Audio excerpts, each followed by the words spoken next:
हमारे बुजुर्ग दादा दादी, माता पिता को हमारी बहुत जरूरत है। उन्होंने हमेशा हमें सहारा दिया। अब वक्त आ गया है कि हम उनके लिए एक अच्छी पेंशन और बेहतर जीवन सुनिश्चित करें।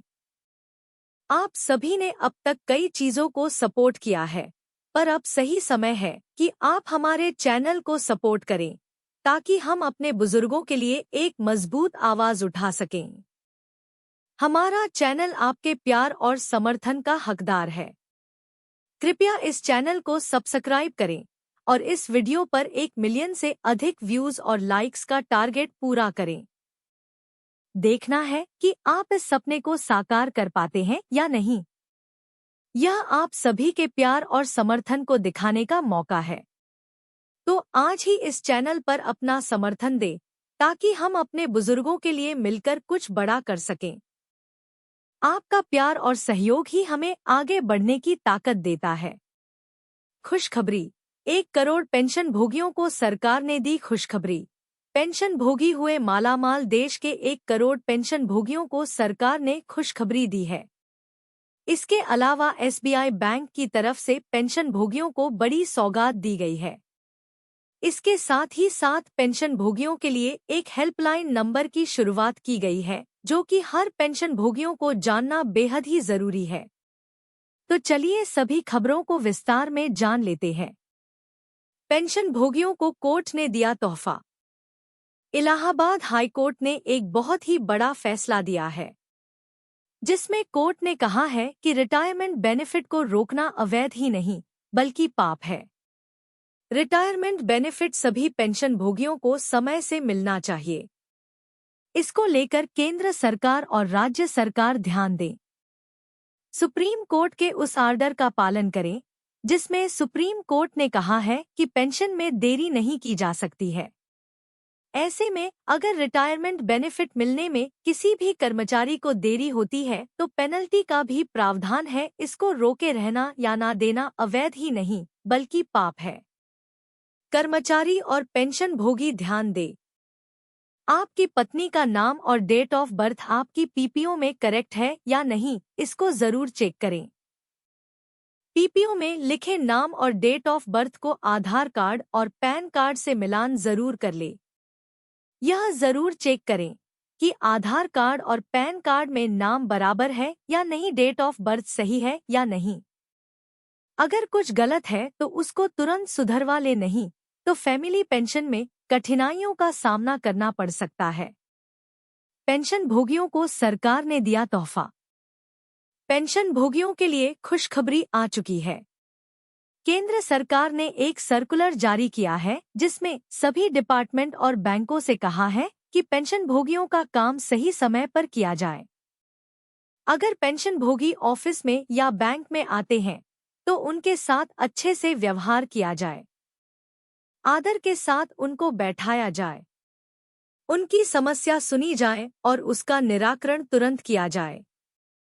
आदेश में कहा गया है कि अगर पेंशन भोगी को कोई फॉर्म भरने में कठिनाई महसूस हो रही है तो कर्मचारी अधिकारी उस फॉर्म को बिना शुल्क लिए भरेंगे। बैंकों में पहले पेंशन भोगियों को वरीयता दिया जाए, उनके लिए अलग से हेल्प डेस्क बनाया जाए। पेंशन भोगी को ज्यादा देर तक ना बैठाया जाए। इसके साथ ही साथ आदेश में कहा गया है कि बैंकों में या फिर ऑफिस में पेंशन भोगियों को बार बार बुलाया ना जाए, एक बार में ही उनका काम किया जाए। एसबीआई बैंक ने दी खुशखबरी। एसबीआई ने अपने सभी ग्राहकों और पेंशन भोगियों के लिए एक नई सर्विस की शुरुआत की है। अब आपको बैंकों में पासबुक ले जाने की जरूरत नहीं पड़ेगी। अब आपके सारे काम आपके आधार कार्ड से ही हो जाएंगे। ऐसे में पासबुक ले जाने का झंझट खत्म हो चुका है। बिना पासबुक के ही आपके सारे काम बैंकों में हो जाएंगे। पेंशन भोगियों के लिए हेल्पलाइन नंबर की शुरुआत। पेंशन भोगियों के लिए सरकार ने एक हेल्पलाइन नंबर की शुरुआत की है। पेंशन भोगियों से उनके काम के बदले अगर कोई भी सरकारी कर्मचारी घूस मांगता है तो आप 9454401866 इस नंबर पर शिकायत दर्ज करा सकते हैं। आपकी शिकायत दर्ज होने के बाद उसे घूसखोर कर्मचारी के ऊपर कार्रवाई की जाएगी और आपका काम भी किया जाएगा। तो ऐसे में पेंशन भोगियों के लिए यह नंबर काफी फायदेमंद होने वाला है। बिग ब्रेकिंग, सरकारी कर्मचारियों और पेंशन भोगियों को शानदार तोहफा, द अरिया फिक्स मेडिकल अलाउंस पर सुप्रीम खुशखबरी। सरकारी कर्मचारियों और पेंशन भोगियों के महंगाई भत्ता, द अरिया fix medical allowance. Supreme court के फैसले से खुशखबरी की खबर आ रही है, जो कि हर कर्मचारियों और पेंशन भोगियों के लिए जानना बेहद ही जरूरी है। तो चलिए पूरी खबर को एक एक करके विस्तार में जान लेते हैं। सुप्रीम कोर्ट का बड़ा फैसला। सुप्रीम कोर्ट का बहुत ही बड़ा फैसला आ चुका है, जिसमें सुप्रीम कोर्ट ने कहा है कि अगर किसी सरकारी कर्मचारी या पेंशन भोगी के ऊपर मुकदमा चलाया जाना है तो ऐसे में विभाग के अधिकारी की मंजूरी लेनी पड़ेगी। आपकी जानकारी के लिए बता दें कि बहुत सारे केस देखे गए हैं जिसमें अनधिकृत रूप से सरकारी कर्मचारियों और पेंशन भोगियों को परेशान किया जाता है और कोर्ट केस भी किया जाता है। ऐसे में यह फैसला सरकारी कर्मचारी और पेंशन भोगों के लिए काफी राहत लेकर आया है। महंगाई भत्ते का एरियर खाते में जमा। केंद्रीय पेंशन भोगियों के लिए खुशखबरी आ चुकी है। 53% द अरियर का भुगतान शुरू हो चुका है। 4 महीनों का एरियर जो बकाया था उसका पैसा खाते में आने लगे हैं। जुलाई, अगस्त, सितंबर और अक्टूबर कुल 4 महीने का दा का पैसा सरकार ने नहीं दिया था, लेकिन अब इसको प्रोसेस में लगा दिया गया है और बारी बारी से पेंशन भोगियों के खाते में डाले जा रहे हैं। पिछले 2-3 दिनों से पेंशन भोगियों के खाते में पैसे आ रहे हैं और जो पेंशन भोगी बाकी है तो उनको इसका भुगतान आने वाले कुछ दिनों में हो जाएगा।